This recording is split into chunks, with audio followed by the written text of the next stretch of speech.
Buenas tardes, hoy estamos con Julieta Arandia, ella es la invitada a la conversación el día de hoy. Julieta es estudiante de Comunicación Social y Periodismo de la Universidad de Ibagué. Bueno, yo la conocí cuando era profesora de la Universidad de Ibagué y también es mi amiga, una compañera feminista. Es un placer para mí estar contigo hoy. Bueno, Julieta, empecemos. Yo quisiera que nos contaras quién eres tú.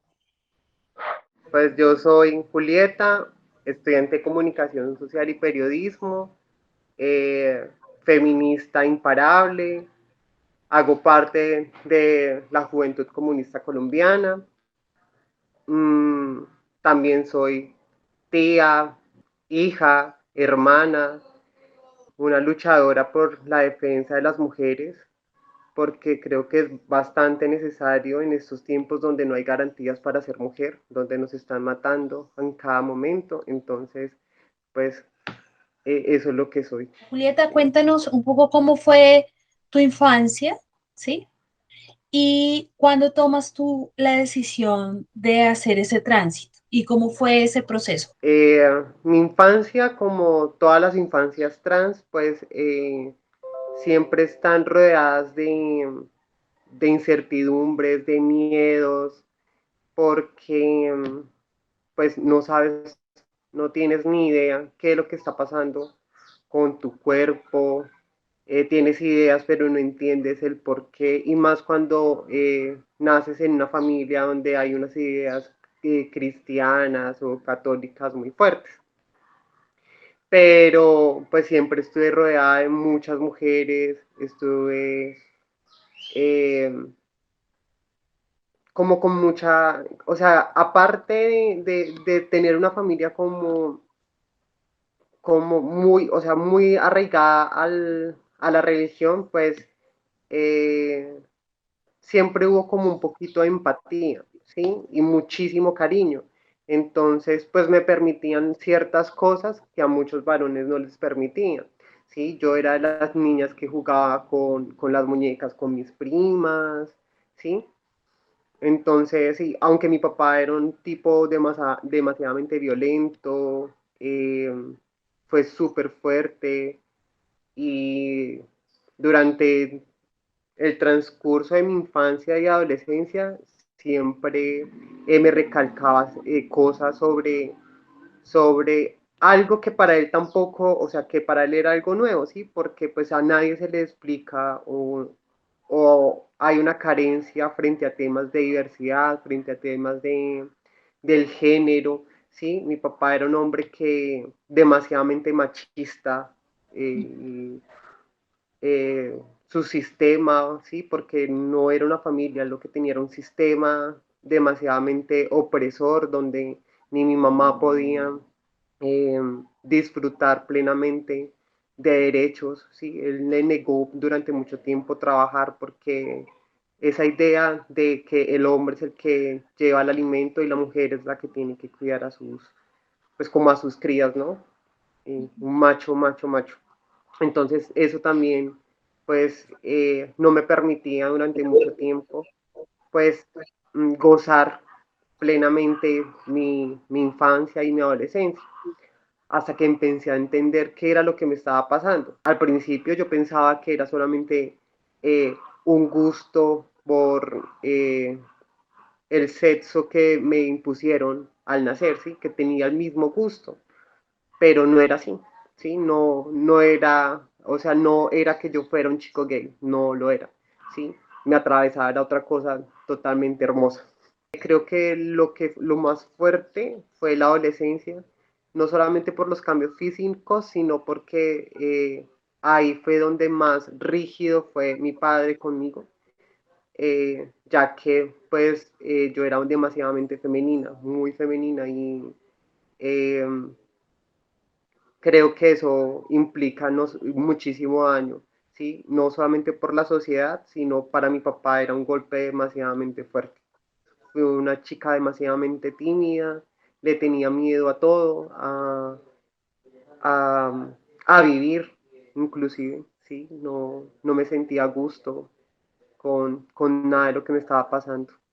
¿Tú qué piensas que qué papel tiene el apoyo y el amor de la familia en una infancia trans? Es un pilar fundamental. Eh, Eso permite ser, permite llenarte de amor propio, ¿sí? Porque creo que las personas trans olvidamos eso, el que somos sujetas de cariño, que tenemos el derecho a amar y ser amadas. Entonces, cuando se nos quita eso, pues se nos quita un poco de cosas. Se nos quita el afecto familiar y es terrible. Yo conté con la suerte de tener una familia, a pesar de, pues, de muchas cosas, como muy empáticas a esos temas, como con esa curiosidad por aprender cosas. Igual no fue fácil para ellos también entender esas lógicas y más en una sociedad donde los medios de comunicación juegan un papel fundamental, ¿sí? Con temas de diversidad, con temas de mujeres, donde lo único que hacen es una burla. Eh, entonces, para ellos también entender eso y salirme, o sea, y sacarme de esas dinámicas, ellos tenían muchísimo miedo. Yo recuerdo que cuando le conté a mi mamá, el miedo cuando le dije que era una mujer trans era que dejara mis estudios y pues entrar a estos, pues como a estos campos que las mujeres trans siempre caen, ¿no? Y que la sociedad las impulsa. Mi mamá decía, yo no quiero verla en la calle, yo no quiero verla como estilista, yo a usted la tengo proyectada para otras cosas. O sea, no es que el trabajo sea deshonra, pero has hecho muchísimas cosas como para verte en esos espacios. Y también el miedo de que me hicieran algo en la calle. Entonces, eh, esto sí es importante muchísimo, muchísimo, muchísimo tener el cariño de la familia y qué bueno tener ese cariño desde la infancia, poder tener esa apertura con la familia, contar con ella, ¿sí? Porque este proceso no solamente no es individual, ese proceso es colectivo, ¿sí? Esto no solamente transita la persona, transita todas las personas que están alrededor. Entonces, es importante tener ese vínculo fuerte. Ojalá los papás entiendan esto no es un pecado como lo quieren ver muchos. Esto no es una cosa mala, ¿sí?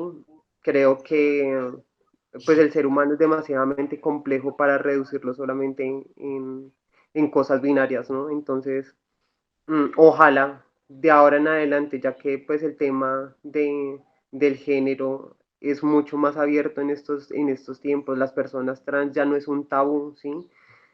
Eh, Puedan gozar las infancias trans de algo que quizás yo no pude gozar plenamente. Hablemos de esto que es el darse cuenta, ¿no? O sea, tú dices, yo sabía algunas cosas desde pequeña, pero hubo un momento en que descubrí qué era lo que me pasaba. Y con ello no solamente cambié yo, sino cambió mi familia, ¿sí? La gente que me rodeaba. Bueno, cuéntame un poco cómo fue ese darse cuenta, en qué momento sucedió o qué te permitió ponerle palabras y entender la situación que estabas viviendo y sintiendo. Cuando estaba muy pequeñita, la gente dice que uno tiene conciencia como a partir de los 5 años, pero pues yo considero que desde que estaba muy pequeña, desde bebé siempre, eh, o sea, siempre quise ser una niña, o sea, yo decía, yo soy una niña, y no entendía por qué me criaban de una manera distinta a mis primas, yo decía, pero no entiendo el por qué, si yo soy igual que ellas, y, y tener otras dinámicas o relacionarme diferente a como ellas lo hacían, no lo entendía, ¿sí? El hecho de saludar y saludar de la mano, yo no lo entendía, y yo siempre daba besos, y mi papá era algo que lo enojaba un montón, pero entonces desde muy chiquitica yo lo supe. Ahora, ya empecé a entender un poquito más que obviamente había unas diferencias eh, y pues a mí me enseñaron desde muy chiquitica a pues cómo a orar y todas esas cosas y yo recuerdo que yo a los 5 años la petición que hacía cada noche era que al otro día amaneciera siendo niña. ¿sí? Entonces ya había una conciencia ahí sobre el tema. Creo que como hasta los 10 años duré con esa petición desde los 5 hasta los 10 años y ya me di cuenta que efectivamente me iba a amanecer siendo niña, y empecé a asumir pues mi identidad, ¿sí? De una manera distinta, pero pues empecé a asumirla, también por la presión que tenía con mi padre, pero fue después, como a los 20 años, cuando empiezo a entender que no, o sea, me sentía muy mal, no me sentía para nada que estuviera en el rol que me gustaba, no me identificaba con nada de lo que ser varón es. Creo que todo el mundo dice que ser mujer es difícil, pero ser varón en una sociedad patriarcal es muy duro, ¿sí? No permitirse sentir, no permitir ningún tipo de afecto, el relacionamiento con otros varones es mucho más brusco. No, yo no podía con toda esa presión, no me sentía yo, habían cosas de mi cuerpo que no las toleraba para nada. Y ahí fue cuando entendí que realmente había algo que me estaba pasando. Y lo que hice fue empezar a investigar, ¿sí? Creo que también tengo el privilegio pues de estar en un ambiente académico, ¿sí? Y darme cuenta de ciertas cosas. Mucha gente empezó también a decirme cosas sobre mí que yo no entendía. ¿Sí? Empezaron a decirme que yo era una persona queer, algo que para mí era completamente nuevo, que no entendía para nada, ¿sí? Y empezaron a llegar muchos cuestionamientos sobre el género en ese momento, que fue cuando ahí entendí que realmente sí era que estaba pasando algo, o sea, la gente ya lo percibía, ¿sí? Y yo lo había ocultado durante muchísimo tiempo. Cuando salgo, sí, como salgo del closet, como lo dicen muchos, con mi mamá, lo que ella me dice, porque yo muy asustada le digo como mamá, es que soy una mujer trans, ella lo que me dice es como, por fin toma la decisión, ¿sí? Entonces creo que era algo que ya socialmente se sabía. Ahí fue cuando me di cuenta realmente qué estaba pasando y después entender todas las dinámicas que vienen detrás de un tránsito. ¿Cómo fue tu experiencia escolar cuando eras pequeña y ahora en la universidad? Son distintas, ¿sí? Porque cuando estaba muy pequeña yo era demasiadamente tímida, era muy callada, o sea, yo soy una mujer muy callada de por sí, demasiado callada. Pero cuando estaba más chiquitica era, o sea, yo no hablaba, sí, me daba muchísimo miedo hablar, entablar relaciones con las personas me costaba mucho. Y también era muy juiciosa, muy aplicada. Entonces, pues me hacían como matoneo por ser la nerda del salón. Y aparte, eh, por ser tan femenina. Entonces, el colegio sí fue duro. Creo que los niños son muy duros, muy, muy, muy duros. Y no hay una educación para ello. En los colegios no hay educación para ello, todo se toma como un chiste, como una broma. Mm, Creo que desde ahí me empecé a brindar como de, de algo que yo no sé, en estos momentos tampoco lo entiendo porque eh, yo ya no escucho ni veo lo que pasa a mi alrededor cuando pasa ciertas cosas. Y es algo que me pasa actualmente. Entonces así fue como pasó mi primaria, mi pues como esta etapa escolar. Eh, pero digamos que ya como en décimo y once la cosa cambió, me fui soltando un poquito más y pues ahí tengo a los que actualmente son mis amigos de colegio. Y en la universidad, no sé, no sé cómo, sí, si fue por la fuerza que tomé, si fue por la vinculación que tuve eh, a grupos feministas, a colectivos feministas, porque antes de vincularme a la juventud comunista, pues estuve vinculado mucho tiempo en un colectivo eh, feminista y de diversidad, que ahí fue donde empecé a entender qué era lo que me estaba atravesando. Y, y no sé si fue por eso, por mi militancia también política, que sí, y llenarme de mucha información de qué era lo que me estaba pasando, ¿sí? Cuáles eran mis derechos, cuáles eran mis deberes, ¿sí? Educar a los demás, porque creo que ser mujer trans es una constante, eh, tener que educar a los demás, tener que enseñarle a los demás, ¿sí? Al principio a mí como que bien, ya después es como que pereza y ya pues uno se acostumbra que hay que educar. Sí, lo mejor, y creo que es lo mejor, hay que educar porque pues a nadie se le enseña, yo también tuve que aprender y digamos que a mí me tocó aprender un poquito más a la fuerza, entonces la pedagogía es súper importante. Hablemos un poco de tu militancia. ¿Cómo fue, cómo ha sido tu militancia feminista? ¿Cómo ha sido tu militancia comunista siendo una mujer trans y teniendo ese escenario de contradicción tan fuerte en los últimos años? Para mí ha sido la experiencia más bonita, ¿sí? Las dos militancias. Ha sido aprender muchísimo también. He aprendido un poco, ¿no?, de cosas de las dos. También hay cosas feas. El tema de no reconocer a las mujeres trans como feministas, ¿sí? En alguna ola del feminismo. Y compañeros comunistas que también en su momento planteaban que el tema de diversidad y el tema de mujer era una lucha secundaria y desviaba pues a la lucha de clases. Creo que eh, son como cositas que me ha tocado como debatir frente a esos temas en las dos militancias, pero creo que ese es el deber de toda feminista, ¿no? Y de toda comunista, ¿no? Eh, el luchar y darnos los debates fuertes sobre esos temas. Una vez me invitaron a un escenario, por ejemplo, eh, de unas mujeres que se declaraban feministas radicales, ¿sí? Y no sé, algo así.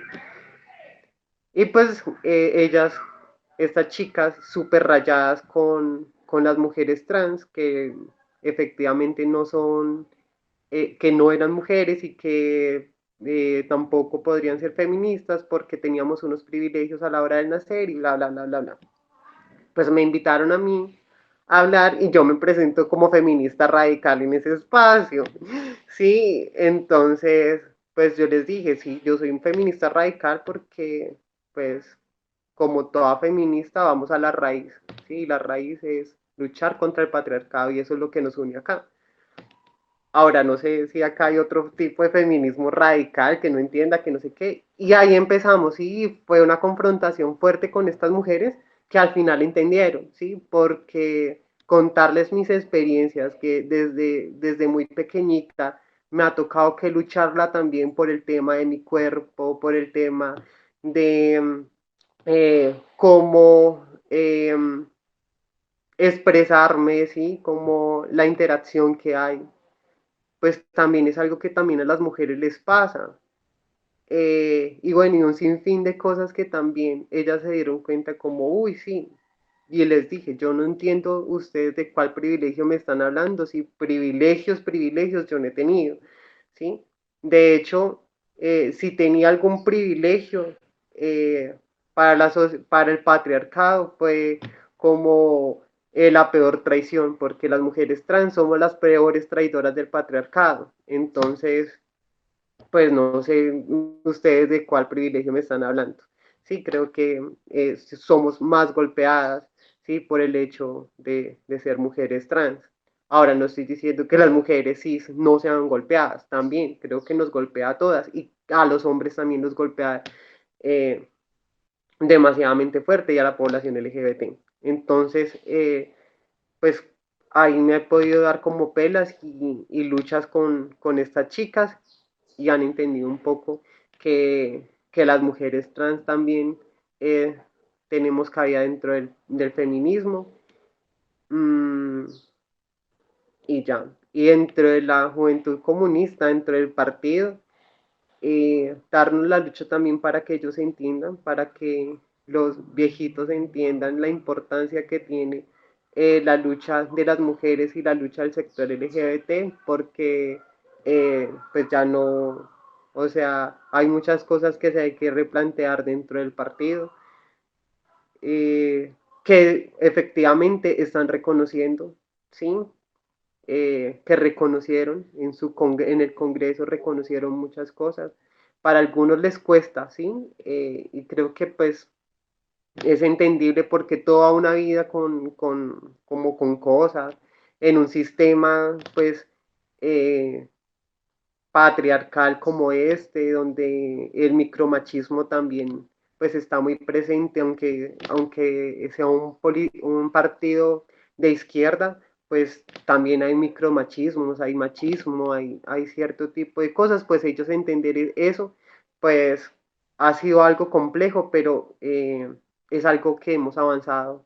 Mira lo interesante de esto que nos cuentas, porque nos pone sobre la necesidad de un espacio de diálogo, es decir, desde este RADFEM contemporáneo hay muchos miedos, hay muchos mitos frente a las mujeres trans, muchas ideas construidas que simplemente se desbaratan en un contacto cara a cara y en un compartir las experiencias y identificar eh, lo mucho que nos ha lastimado ese sistema a todas, ¿sí? Tal vez de maneras distintas, pero que sí nos ha dejado secuelas tanto a las mujeres trans como a las cis, y que esos espacios ayudan a que esos mitos se desbaraten, ¿no? A que esas ideas erróneas sean puestas en cuestión, ¿sí?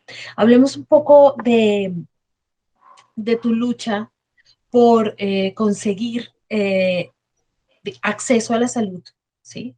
Acorde a tu identidad de género. A mí me tocó solicitar que me enviaran para Bogotá, porque pues acá en Ibagué no hay ningún tipo de experiencia y lo único que generan las consultas médicas acá es un desgaste y muchísima discriminación. Cuando yo fui con el urólogo, perdón, con el endocrino,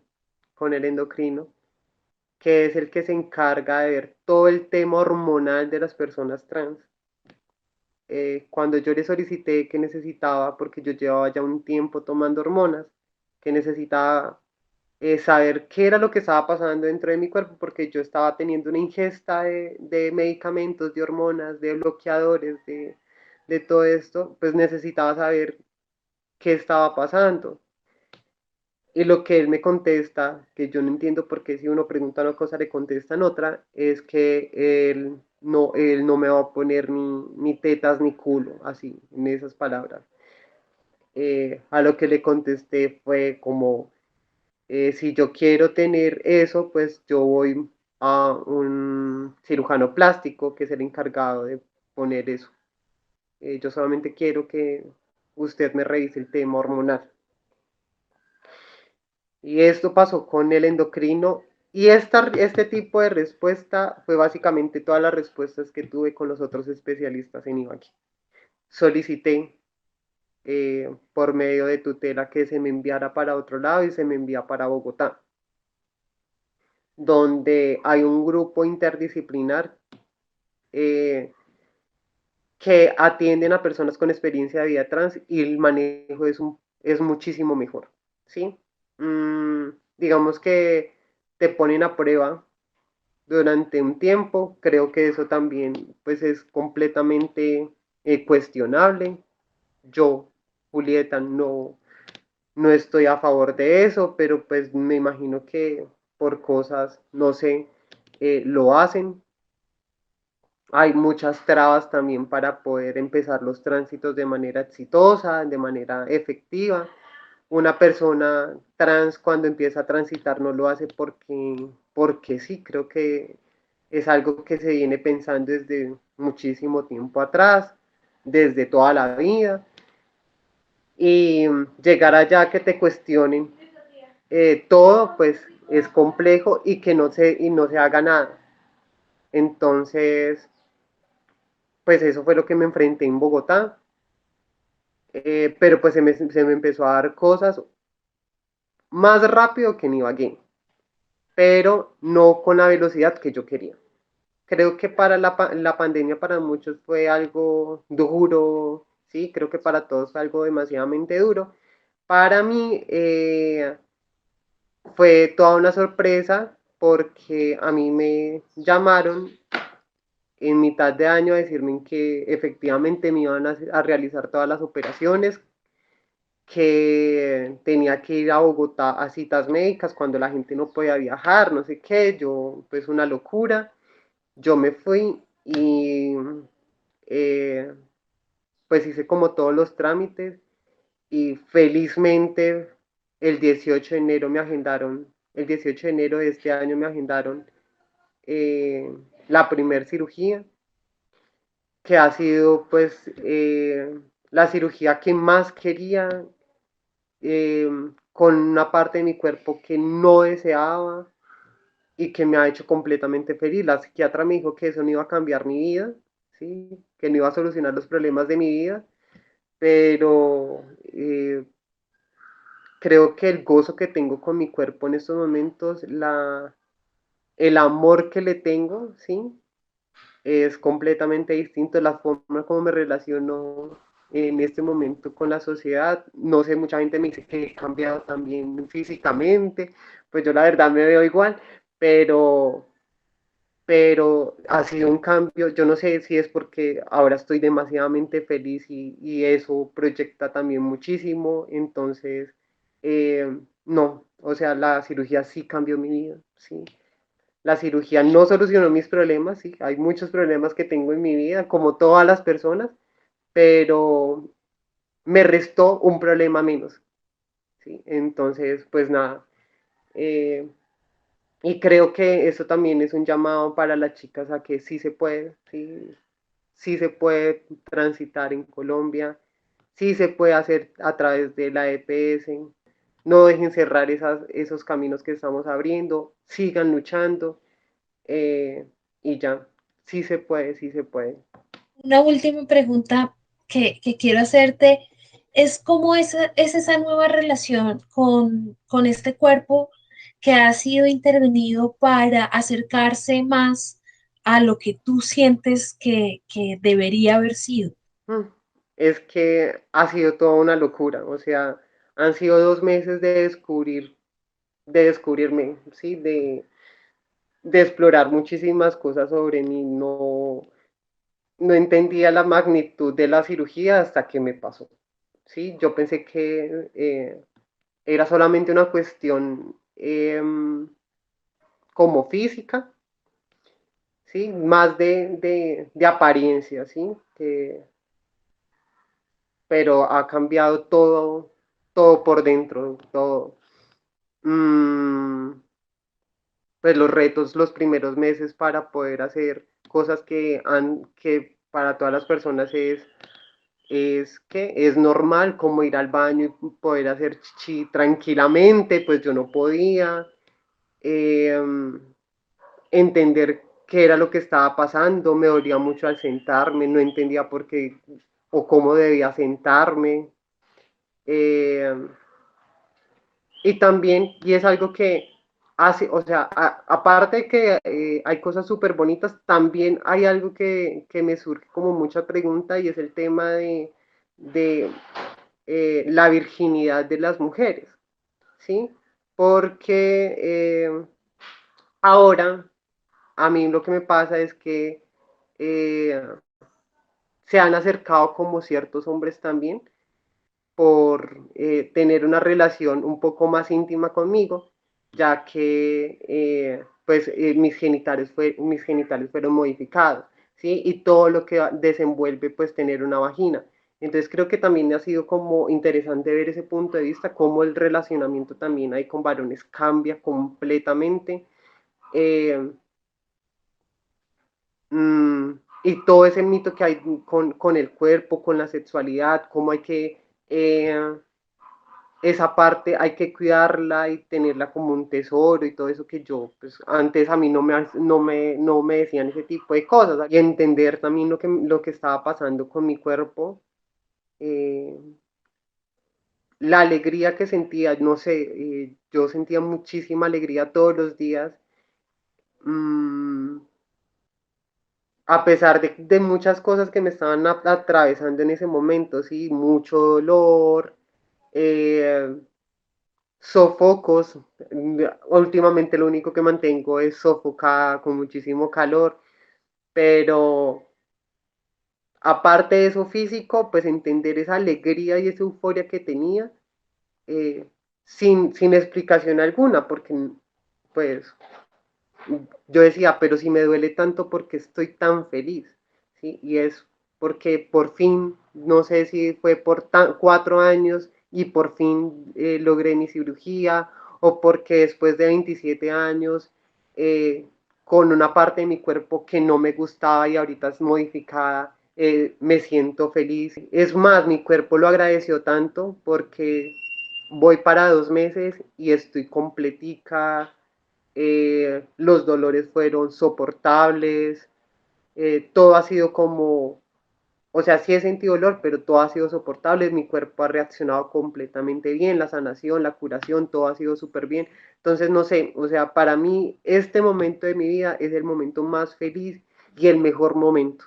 Eso que nos estás contando es precisamente esa moral que vigila el cuerpo de las mujeres y ahora que la sociedad piensa que a través del tránsito físico efectivamente ya eres mujer, entonces se traslada todo eso que no te trasladó cuando eras niña, ¿no? Te lo traslada hasta ahora, tardíamente, pero la idea de que no entregues tu virginidad y todas estas ideas moralistas de origen religioso, que es un Sí, control patriarcal, pues hace parte de algo completamente nuevo para ti y pues absolutamente incómodo. Yo prefiero pensar, ¿no? Que algún día podamos librarnos tanto de las mujeres trans como cis de todo ese tipo de moralismos y ataduras frente al disfrute del deseo y el goce de nuestros cuerpos y nuestra sexualidad. Ojalá de la manera más libre y más placentera posible, ¿no? Eh, sí. bueno, una última cosa. No quiero que te vayas sin decirnos cuáles son las preguntas o las afirmaciones que a ti te han parecido más incómodas o más irrespetuosas frente a tu experiencia. Es que hay un montón, ¿sí? Y pues a veces uno lo coge de manera jocosa y otros días que uno no está como con ganas de lidiar, pero preguntas como, ¿cómo te llamabas antes? No, no. Aparte de mí, yo odiaba ese nombre y que me pregunten eso, no. O cuestiones de mi cuerpo, pues para mí no me gusta que empiecen, sí, o sea, digamos que transitar públicamente implica también que todo el mundo o que el público en general se meta también en tu tránsito. Entonces, el tema de el busto y cuánto se va a poner y por qué se va a poner tanto, por qué se va a poner tan poquito, ¿sí? Cuando es una cuestión pues netamente de la persona. Eh, Creo que eso, sí, como que las preguntas sobre el cuerpo, ¿por qué no se modifica esto? ¿Por qué no sé qué? ¿Te hace falta esto? ¿Te hace falta lo otro? Pero si te arreglas mejor, no sé qué, como que esas preguntas o esos momentos incómodos que hay, ¿sí? Frente a lo que se debe ser como mujer, porque pues no todas las mujeres somos iguales. Por ejemplo, a mí me encanta maquillarme y tener el cabello pues como arreglado, pero eso no implica que todas las mujeres tienen que maquillarse y tener el cabello arreglado. Eso no es así. O el día que yo no me maquillo, que no me arregle el cabello, no quiere decir que sea menos mujer, ¿sí? Eh, y cosas así, creo que es un cuestionamiento o como esa patrulla de género que tengo a veces encima por tienes que cumplir ciertas cosas que hacen las mujeres y como amigo, las mujeres somos tan distintas, es un abanico inmenso, ¿sí? Además, o sea, no sé, o, o sea, hay muchísimas mujeres, muchas formas de ser mujer, ¿sí? ¿Cuál es la correcta? ¿Cuál es la incorrecta? ¿Sí? Como feminista, pues peor, sí, creo que uno ser mujer feminista le está rompiendo con todas las formas de ser mujer, ¿sí? Porque no somos ni sumisas, ni nos callamos, ni nada, entonces pues peor aún, por ahí también está esa patrulla de género, pero ¿cómo si eres mujer? ¿Por qué hablas duro? ¿Por qué no sé qué?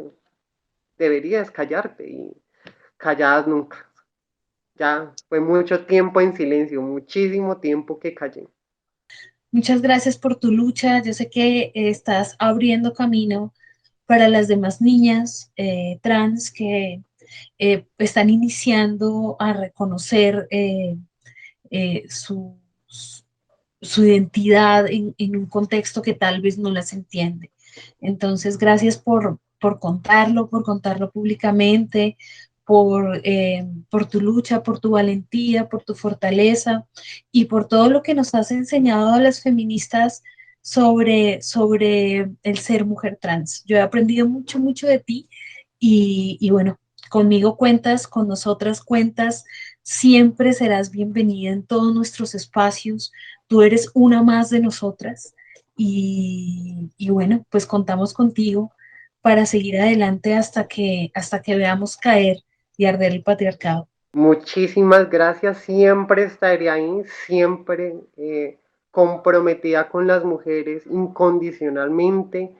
Eh, Creo que he podido estar en todos los llamados que me han hecho, sí, y si no puedo estar físicamente o pues me involucro de alguna u otra manera porque considero que es importante, si no lo hacemos nosotras, ¿quién lo va a hacer? Sí, no, nadie va a hacerlo por nosotras.